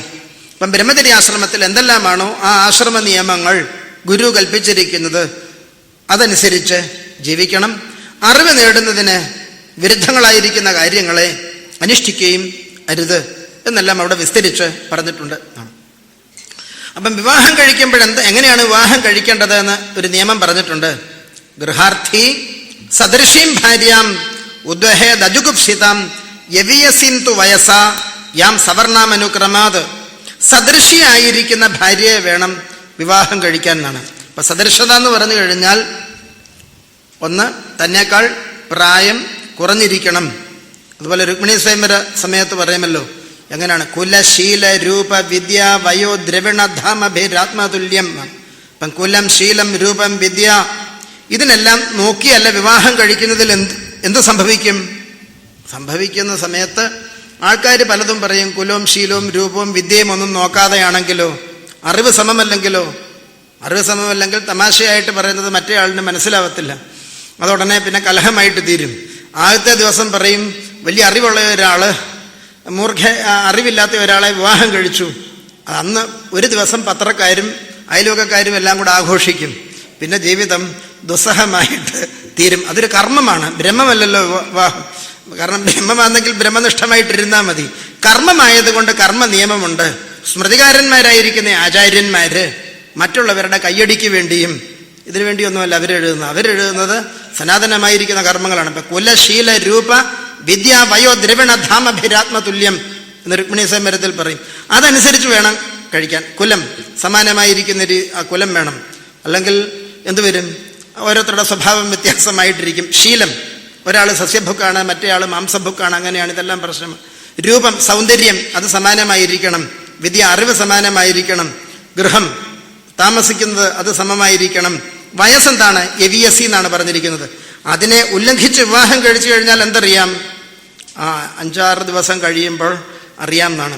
അപ്പൊ അതിൻ്റെ അത്യധികമായിരിക്കുന്ന ആ സ്മൃതിലംഘനത്തിന്റെ ഫലത്തെ പറ്റി പറയുന്നത് ത്രിഭർ പക്ഷൈഹി ത്രിഭർ മാസ, ഇങ്ങനെ ഒരു പറയും. 3 ദിവസം കൊണ്ടോ 3 മാസം കൊണ്ടോ 3 പക്ഷം കൊണ്ടോ 3 വർഷം കൊണ്ടോ അതിൻ്റെ ഫലം അറിയാമെന്നാണ് ധർമ്മശാസ്ത്രങ്ങളിൽ പറഞ്ഞിരിക്കുന്നത്. അപ്പം ധർമ്മശാസ്ത്രങ്ങൾ എന്ത് പറയത്തില്ല?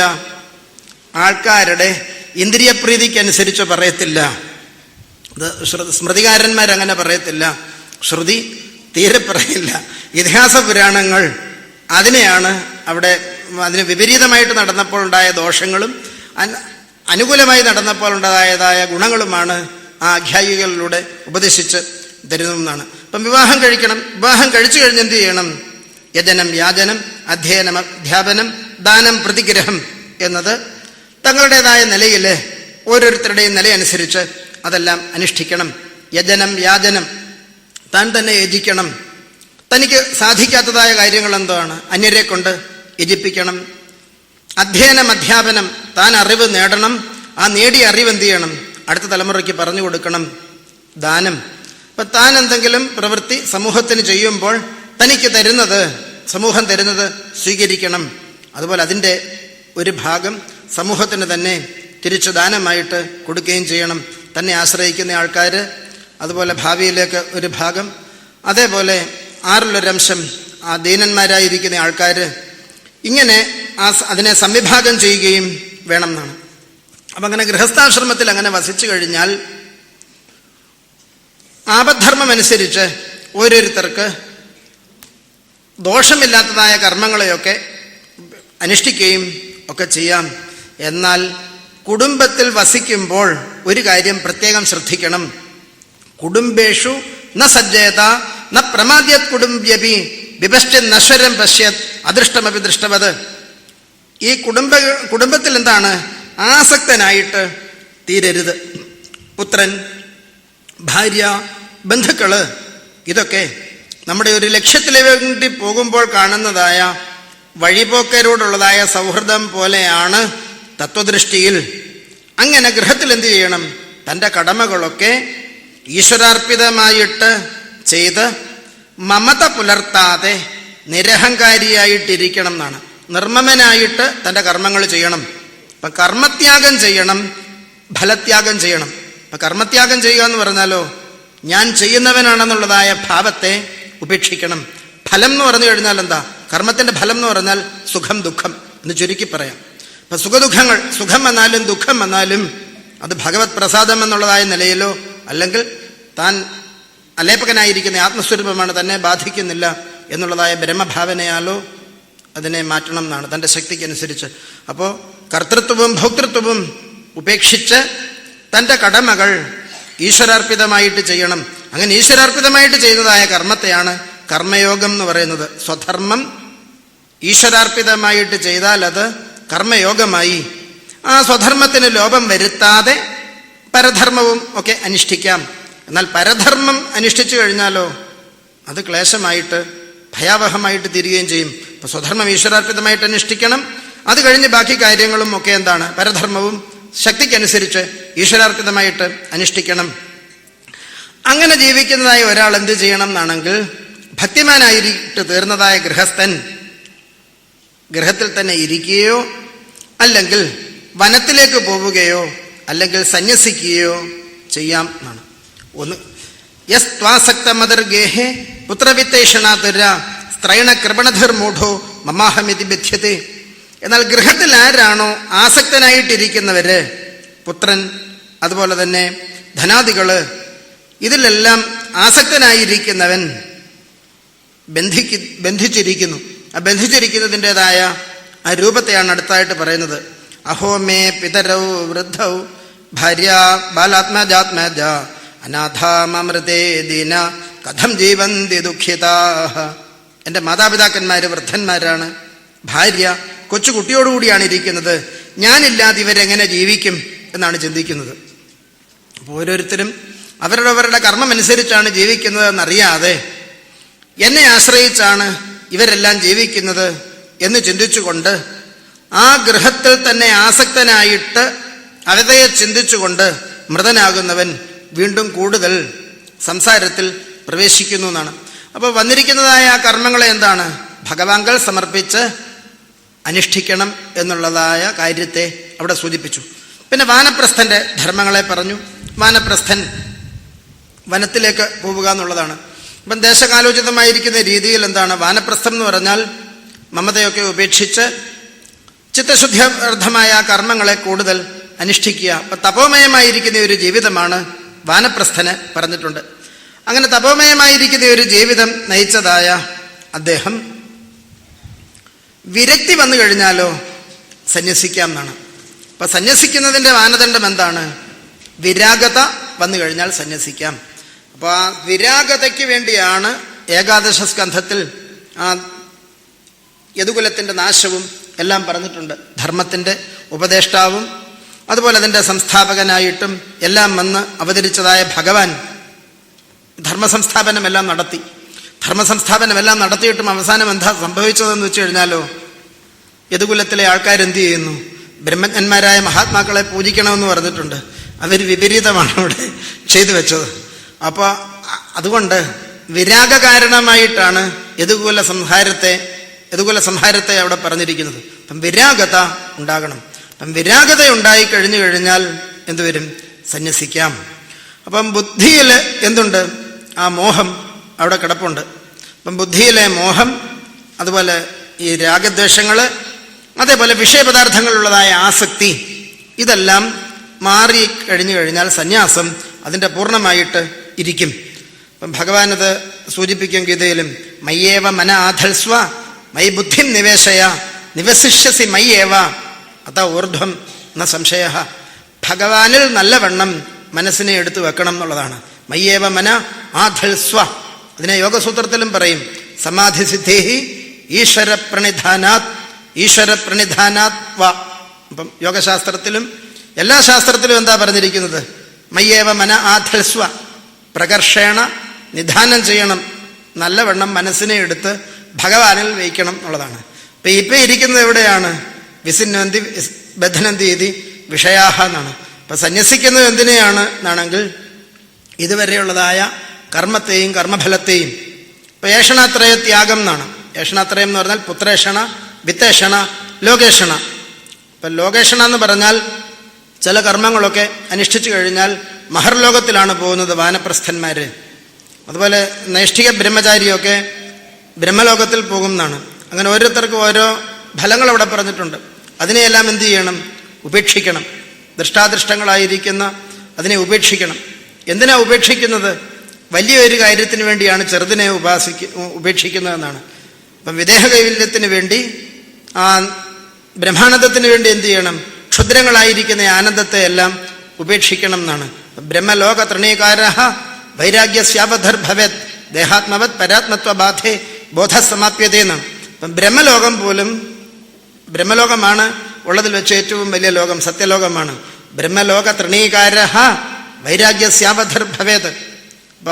ലോകേഷണ എന്ന് പറഞ്ഞാൽ ഈ ലോക്യന്ത ഇത് ലോകാഹ, സർവ്വലോകത്തിലുമുള്ളതായ ഫലഭുക്തി വേണ്ട എന്ന് വെക്കുക എന്നുള്ളതാണ്. വേണ്ട അടിയന് ഇന്ദ്രലോക സുഖങ്ങളൊന്നും വേണ്ട എന്ന് പറയുന്നതായ നില എന്നാണ്. അതെങ്ങനെയാണ് സംഭവിക്കുന്നത്? വിവേകത്താൽ. വിവേകം എന്ന് പറഞ്ഞാലോ, മണലാരണ്യത്തിൽ വെള്ളമില്ല. കണ്ണ്, മൂക്ക്, നാക്ക്, ചെവി, ത്വക്ക്, ഇങ്ങനെയുള്ളതായ 5 ഇന്ദ്രിയങ്ങളുണ്ട്. ഈ 5 ഇന്ദ്രിയങ്ങളിൽ ഒന്നിനെ പോലും തൃപ്തിപ്പെടുത്താൻ പറ്റുകയില്ല അവനവൻ്റെ. അന്നേരം പിന്നെ വല്ലവരുടെയും ഇന്ദ്രിയങ്ങൾക്ക് തൃപ്തി കൊടുത്തിട്ട് അവരെ അനുകൂലമാക്കി വയ്ക്കുക എന്ന് പറഞ്ഞു കഴിഞ്ഞാൽ എന്താണ്? അത് മോഹമാണ്. വല്ലം കൊട്ടയിൽ വെള്ളം കോരുകയാണ്. അപ്പോൾ ഓരോരുത്തരും ഓരോരുത്തരെ അനുകൂലമാക്കി വെക്കാൻ വേണ്ടി ഓരോന്ന് കാണാനും കേൾക്കാനും രുചിക്കാനും ഒക്കെ അനുസരിച്ച് നിൽക്കുകയാണ്. എന്തെങ്കിലും തൃപ്തിപ്പെടുമോ? ഇല്ല. അതിന് കാരണം എന്താ? അവനവൻ്റെ അഞ്ചിന്ദ്രിയങ്ങളെയും ഇതുവരെ ആർക്കും തൃപ്തിപ്പെടുത്താൻ പറ്റിയിട്ടില്ല എന്നുള്ളതാണ്. അപ്പം അതിന് അന്യരായ ആൾക്കാരുടെ ഒരിക്കലും സാധ്യമല്ല എന്നുള്ളതാണ്. അപ്പോൾ അങ്ങനെ ഒരു വിവേകം ഉണ്ടായി കഴിയുമ്പോഴാണ് വിരാഗത ഉണ്ടാകുന്നത്. പിന്നെ വേറെ ഒരു കാര്യവും വിരാഗത ഉണ്ടാകാനുള്ളതുണ്ട്. വിവേകത്തിൽ ജീവന് ചില അവസ്ഥകളുണ്ട്. ഉണർന്നിരിക്കുന്ന അവസ്ഥ, സ്വപ്നം കാണുന്ന അവസ്ഥ, മോഹാലസ്യം, പിന്നെ സുഷുപ്തി, പിന്നെ സമാധി. അത് ലഭിക്കുന്നതാണ്. അതിൽ സ്വപ്നാവസ്ഥ ഉണർന്നു കഴിയുമ്പോൾ മിഥ്യയാണെന്നറിയാം. ജാഗ്രത അവസ്ഥയ്ക്ക് കുറച്ചൊക്കെ ഒരു യാഥാർത്ഥ്യം തോന്നും. മോഹാലസ്യത്തിൽ എന്താണ്? പകുതി ജാഗ്രത അവസ്ഥയാണ് മോഹാലസ്യ. മുക്തേ അർത്ഥസമ്പത്തി എന്നാണ്, പകുതി എന്നാണ്. സുഷുപ്തി എന്താണ്? സുഷുപ്തി ബ്രഹ്മസ്ഥാനമാണ്. യത് സുഷുപ്തൗ നിർവിഷയേ ആത്മാനന്ദ അനുഭൂയത്തെ ശ്രുതി പ്രത്യക്ഷമൈതിഹ്യം അനുമാനഞ്ച ജാഗ്രതി. ബ്രഹ്മാനന്ദത്തിന് സമാനമായ ഒരവസ്ഥ എന്താണ്? സുഷുപ്തിയിലാണ്. സർവേ ജനാഹ ഏതം ബ്രഹ്മലോകം അഹർഹർ ഗച്ഛന്തി പരം ന വിന്ദന്തി. എല്ലാവരും ഈ ബ്രഹ്മലോകത്തിലേക്ക് ദിവസവും പോകുന്നു, അറിയുന്നില്ല. അവിടെ അജ്ഞാനമുണ്ട്. അറിയണമെങ്കിൽ എന്ത് ചെയ്യണം? ആത്മാവ അരേ ദ്രഷ്ടവ്യ ശ്രോതവ്യ മന്ദവ്യ നിധിധ്യാസിതവ്യ. ആത്മസ്വരൂപത്തെ ഉണർന്നിരുന്ന് ശ്രവിക്കണം. അപ്പം ആ ശ്രവണം കൊണ്ട് എന്ത് വരുന്നു? ശ്രവണം കൊണ്ട് അവിവേകമെല്ലാം മാറും. അത് മാറിക്കഴിഞ്ഞാൽ സംശയമുണ്ടെങ്കിൽ മനനം ചെയ്യണം, വിപര്യമുണ്ടെങ്കിൽ നിധിധ്യാസനം ചെയ്യുകയും വേണം എന്നാണ്.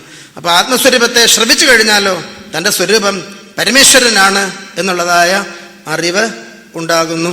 അപ്പം ബുദ്ധിയിലെ ആ മോഹം ഇല്ലാതെയായിട്ട് തീരുന്നു. അപ്പം മൈ ബുദ്ധിം നിവേശയ, ഭഗവാനിലേക്കപ്പം ബുദ്ധി അവിടെ വരും എന്നുള്ളതാണ്.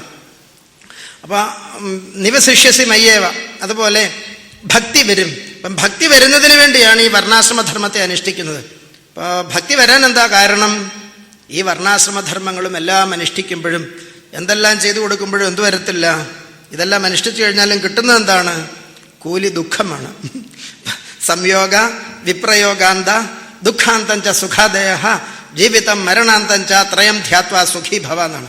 എല്ലാ കൂടിച്ചേരലുകളും നാശമായതുകൊണ്ട് ഇതാണ് സംയോഗ വിപ്രയോഗാന്ത ദുഃഖാന്തഞ്ച സുഖാദയ. എല്ലാ സുഖവും എന്താണ്? ഇന്ദ്രിയം. അത് ദുഃഖത്തിലാണ് അവസാനിക്കുക. ജീവിതമാണെങ്കിൽ മരണാന്തവുമാണ് എന്നാണ്. അപ്പം ദുഃഖം കിട്ടിക്കഴിഞ്ഞാൽ എന്ത് ചെയ്യണം? വിഷയപദാർത്ഥങ്ങളോട് ചേർന്ന് കഴിഞ്ഞാൽ ദുഃഖമാണ്. ഈശ്വരനോട് ചേർന്ന് കഴിഞ്ഞാൽ എന്താണ്? സുഖമാണ്, ആനന്ദമാണ്. അപ്പം ആനന്ദരൂപമായിരിക്കുന്ന ആ പരമേശ്വരനെ അത് അറിവില്ലാത്തതും എങ്ങും ഇല്ലാത്തതുമാണോ? അല്ല, നമ്മുടെ സ്വരൂപമാണ്, അനുഭവമില്ലാത്തതല്ല. സുഷുപ്തിയിൽ അറിയുന്നു ഭഗവതാനന്ദം. സുഷുപ്തിയിൽ അനുഭവിക്കുന്നുണ്ട്, എന്നും താനുണ്ട്. അത് സത്താണ്, ആനന്ദരൂപമാണ്, അറിവാണ്, അപരോക്ഷമായിരിക്കുന്ന ബ്രഹ്മസ്വരൂപമാണ്. അതിനെ അറിയണം എന്നുള്ളതാണ്. അപ്പം അതിനുവേണ്ടി എന്ത് ചെയ്തിരിക്കുന്നു? ഈ വർണ്ണാശ്രമധർമ്മത്തെ പറഞ്ഞിരിക്കുന്നു. അല്ലാതെ വർണ്ണാശ്രമധർമ്മത്തിന് വേണ്ടിയല്ല വർണ്ണാശ്രമധർമ്മത്തെ പറഞ്ഞിരിക്കുന്നത്. ബ്രഹ്മസ്വരൂപത്തെ പ്രാപിക്കുന്നതിന് വേണ്ടിയാണ്. അത് വിഷയപദാർത്ഥങ്ങളിലേക്കാകുമ്പോഴോ അതിനെ സക്തി എന്ന് പറയും, മറ്റത് ഭക്തി എന്ന് പറയും. നമുക്ക് ഭക്തി ഉണ്ടാകാൻ എളുപ്പമാണ്. കാരണം എന്താ? വിഷയപദാർത്ഥങ്ങളിൽ നമ്മൾ സ്നേഹിക്കുന്നില്ലേ?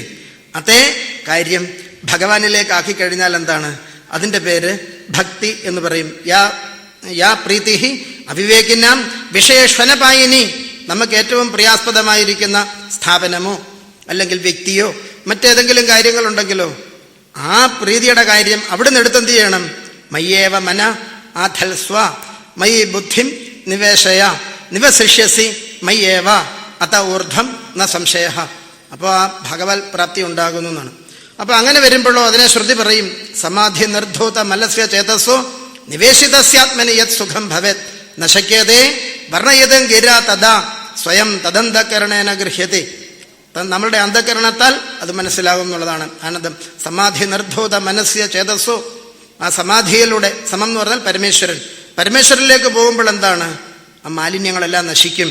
വേദുരാമണിയിലും പറയും, യഥാ യഥാ പ്രത്യഗവസ്ഥിതം മന തദാ തദാ തദാ നശ്യതി ബാഹ്യവാസന നിശേഷ മോക്ഷേ സതി വാസനാനാം സ്വാത്മാനുഭൂതി പരമപ്രശാന്തി. അപ്പം ആ പരമപ്രശാന്തിക്ക് വേണ്ടിയാണ് പറഞ്ഞിരിക്കുന്നത്. അപ്പം ഭാഗവതം എല്ലാം ഭാഗവതം എന്തിനാ പറഞ്ഞിരിക്കുന്നത്? ഭക്തി, വിവേകം, വിരക്തി. അപ്പം ബുദ്ധിയിലെ അവിവേകം, മോഹം മാറി വിവേകം വരണം. അതുപോലെ തന്നെ രാഗദ്വേഷങ്ങൾ മാറി വിരാഗത വരണം. അതേപോലെ ശക്തി മാറി ഭക്തിയും വരണം. അതിനുവേണ്ടി എന്ത് ചെയ്തിരിക്കുന്നു? വർണ്ണാശ്രമധർമ്മത്തെ പറഞ്ഞിരിക്കുന്നു. അപ്പം ആ വർണ്ണാശ്രമധർമ്മത്തെ ഉപസംഹരിക്കുന്നത് എങ്ങനെയാണ് എന്ന് പറഞ്ഞു കഴിഞ്ഞാൽ, ഇത് സ്വധർമ്മനിർണിക്ത സക്തോ നിർജാതമദ്ഗതി ജ്ഞാനവിജ്ഞാന സമ്പന്നോ നജരാത് സമുപൈതി മാം. ഇങ്ങനെ സ്വധർമ്മത്താൽ ശുദ്ധമായിരിക്കുന്ന അന്ധകരണത്തോടെ ഇരിക്കുന്നവനായ, എൻ്റെ തത്വത്തെ അറിഞ്ഞിരിക്കുന്നവനായ ഒരുവൻ ജ്ഞാനവിജ്ഞാന സമ്പന്നനായിട്ട് പെട്ടെന്ന് തന്നെ എന്നെ പ്രാപിക്കുന്നു. വർണ്ണാശ്രമവതാം ധർമ്മ ഏഷ ആചാരലക്ഷണ സയേവ മദ്ഭക്തിയുതോ നിശ്രയസകരപര. ഈ വർണ്ണാശ്രമധർമ്മങ്ങളെല്ലാം എന്താണ്? ആചാരലക്ഷണമായിരിക്കുന്ന ഈ ധർമ്മം നിശ്രയസകരമാണ്. അതെങ്ങനെയാണെങ്കിലാണ് ഭഗവാങ്കൽ സമർപ്പിച്ച് അനുഷ്ഠിച്ച് കഴിഞ്ഞു കഴിഞ്ഞാൽ, ഏതത്തേഭേദം സാധോ ഭവാൻ പൃച്ഛതി അച്ഛമാം യഥാ സ്വധർമ്മ സംയുക്തോ ഭക്തോ മാം സമയാത് പരം. അപ്പൊ സ്വധർമ്മ സംയുക്ത, സ്വധർമ്മത്തോടു കൂടിയതായ ഭക്തൻ പരബ്രഹ്മമായിരിക്കുന്ന ആ പരമേശ്വരനെ പ്രാപിക്കും. അപ്പം ഭഗവാൻ ഗീതയിലും പറഞ്ഞിട്ടുണ്ട്, സഹജം കർമ്മ കൗന്ദേയ സദോഷമപി നത്യജത് സർവാരംഭാഹി ദോഷേണ ധൂമേന നിരിവാവൃത. സഹജമായ കർമ്മത്തെ ഉപേക്ഷിക്കരുത്. അത് വർണ്ണാശ്രമം അനുഷ്ഠിക്കേണ്ടിയവരോടാണ് പറഞ്ഞിരിക്കുന്നത്. സഹജമായ കർമ്മം എന്ന് പറഞ്ഞാലോ, ജന്മനാ സഹജായതേ ഇത് സഹജം. പിന്നീട് തിന്നാരുടെ മകനാണ്, മകളാണ്. അപ്പം മാതൃദേവോ ഭവ, പിതൃദേവോ ഭവ, ഇന്നാരാണ് ഗുരു, ആചാര്യദേവോ ഭവ എന്ന് പറയും. അപ്പം അതിനെ എന്ത് ചെയ്യരുത്? സഹജം കർമ്മ കൗന്ദേയ സദോഷമപി നത്യജേത്, യഥാശക്തി എന്ത് ചെയ്യണം? അതിനെ അനുഷ്ഠിക്കണം. എന്നാൽ ആ ധർമ്മത്തെ ഉപേക്ഷിക്കാം. എപ്പോൾ ഉപേക്ഷിക്കാം? ബ്രഹ്മസ്വരൂപത്തിന് വേണ്ടി മാത്രം. അപ്പം പരമധർമ്മമായിരിക്കുന്ന പരമേശ്വരന് വേണ്ടി മാത്രം എല്ലാ ധർമ്മങ്ങളെയും ഉപേക്ഷിക്കാം. അങ്ങനല്ലാതെ ഉപേക്ഷിക്കാൻ പാടില്ല എന്നാണ്. ബുദ്ധൻ ഉപേക്ഷിച്ചിരുന്നു, ബുദ്ധനായി. സിദ്ധാർത്ഥ രാജകുമാരൻ ഉപേക്ഷിച്ചിരുന്നു. അങ്ങനെ സർവധർമ്മങ്ങളും ഉപേക്ഷിക്കാവുന്ന ഒരു നില എന്താണ്? പരമധർമ്മമായിരിക്കുന്ന ഭഗവാന് വേണ്ടി ഉപേക്ഷിക്കാം എന്നുള്ളതാണ്. അപ്പോൾ ആ വർണ്ണാശ്രമധർമ്മം അനുഷ്ഠിച്ചു കഴിഞ്ഞാൽ വിവേകവൈരാഗ്യാദികൾ ഒരു ജീവന് സിദ്ധിക്കുകയും ചെയ്യും. ഇതേ കാര്യം തന്നെ മഹാത്മാക്കൾ ഉപദേശിച്ചിട്ടുമുണ്ട്. സ്വവർണാശ്രമധർമ്മേണ തപസാ ഹരിതോഷണാത് സാധനം പ്രഭവേത് പുംസാം വൈരാഗ്യാദി ചതുഷ്ടയം. സ്വവർണാശ്രമധർമ്മം അനുഷ്ഠിച്ച് ഭഗവാന്റെ അനുഗ്രഹത്താൽ എന്ത് ചെയ്യുന്നു? വിവേകം, വിരക്തി, ശമാധി സാധന സമ്പത്ത് ഇതെല്ലാം ഒരു ജീവന് സിദ്ധിക്കുന്നു. അതുവഴി എന്താണ്? ബ്രഹ്മനിഷ്ഠയുണ്ടാകുന്നു, നിരതിശയാനന്ദം ഉണ്ടാവുകയും ചെയ്യുന്നു. അതിന് ഭഗവാൻ അനുഗ്രഹിക്കട്ടെ എന്ന് പ്രാർത്ഥിച്ചുകൊണ്ട് ഉപസംഹരിക്കുന്നു. ഓം സച്ചിദാനന്ദരൂപായ വിശ്വോത്പത്യാദിഹേതവേ താപത്രയ വിനാശായ ശ്രീകൃഷ്ണായ വയം നമഃ.